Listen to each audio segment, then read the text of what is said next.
আসসালামু আলাইকুম, আমি মৌসুমী ইসলাম চলে আসলাম অন্য আরেকটি মজার রেসিপি নিয়ে। আজ রেসিপিতে থাকছে রাইস কুকারে গরুর মাংস।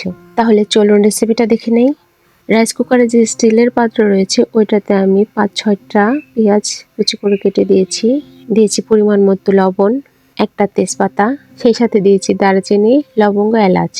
এখানে আমি 1 কেজির মতো গরুর মাংস নেব, তো মশলাটাও আপনারা কম বেশি করে দিবেন। দিয়েছি 1.5 চামচের মতো হলুদ গুঁড়ো, 1 চামচ শুকনো মরিচ গুঁড়ো আর 1.5 চামচের মতো ধনিয়ার গুঁড়ো।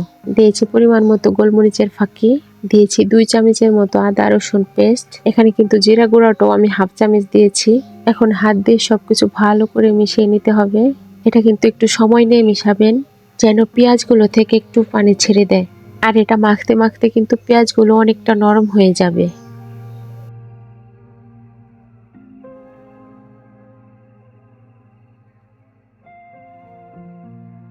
দেখুন পেঁয়াজগুলো মশলার সাথে একদম মিশে গেছে। এখন কেটে ধুয়ে রাখা মাংসগুলো দিয়ে দিয়েছি।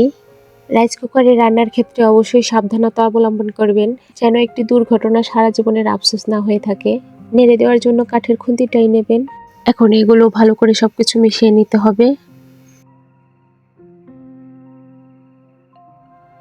মেশানো হয়ে গেলে এগুলো ঢাকনা দিয়ে ঢেকে আমি 1/2 ঘন্টার জন্য রেখে দেব।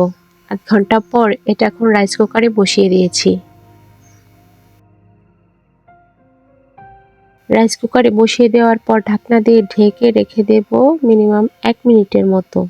1 মিনিট পরে অবশ্যই ঢাকনা খুলে এটা নেড়ে দিতে হবে, তাহলে কিন্তু নিচ থেকে লেগে যাবে।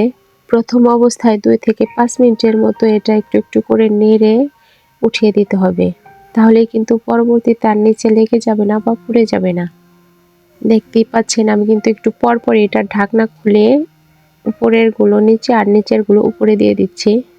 আর এই পর্যায়ে কিন্তু অনেকটা ঝোল চলে এসেছে। মোটামুটি মাংসটা অনেকটাই কষানো হয়ে গেছে।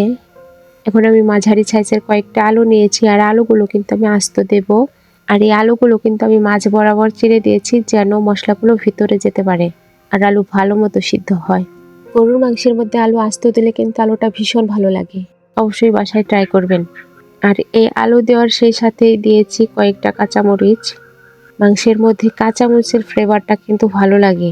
আর এই পর্যায়ে কিন্তু মাংসটা নিচে আর লেগে যাবে না, কারণ মাংসটা অনেক ভালো করে কষানো হয়েছে। আর প্রথম 2-3 মিনিটই আমি লেগে যাওয়া মাংস উঠিয়ে দিয়েছি, যার কারণে এখন আর লেগে যাবে না। কষানো হয়ে গেলে পরিমাণ মতো ঝোল দিয়ে ঢাকনা দিয়ে ঢেকে রান্না করে নিলেই হবে। অবশ্যই ট্রাই করবেন। আল্লাহ হাফেজ।